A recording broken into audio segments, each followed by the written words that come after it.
विवादों में मेट्रो परिचालन। हाईवे पर काफी समय से काम चल रहा है।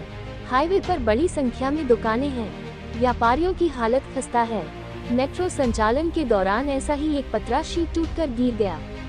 स्थानीय लोग और व्यापारी मेट्रो संचालन से परेशान हो रहे हैं। ताज़ा खबर देखने के लिए देखते स्टार न्यूज नेटवर्क। जय हिंद।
મારું નામ તાહેર લોખંડવાલા.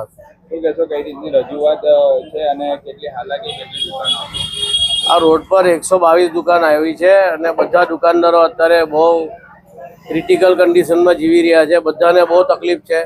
ધંધો વેપાર રહ્યો નથી, કારણ કે અહીંયા કોઈ પણ માણસ આવે, ગ્રાહકો આવે, એને પાર્કિંગ ગાડી મૂકવાની સૌથી મોટી સમસ્યા. ગાડી મૂકી જ નથી શકતા.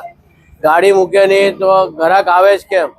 અમારે ત્યાં કોઈ પણ કસ્ટમર આવે એટલે ગાડીની સૌથી મોટો પ્રોબ્લેમ.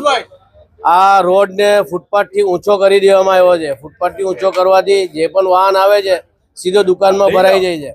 આજે સવારમાં પણ વહેલી સવારે પણ અકસ્માત થયું છે, જેમાં 3 થી 4 દુકાનના શટલો તોડી નાખ્યા છે, ઉપરના બોર્ડ તોડી નાખ્યા છે. આ છેલ્લા 1 મહિનામાં 6 થી 7 દુકાનોના બોર્ડ તૂટી ગયા છે.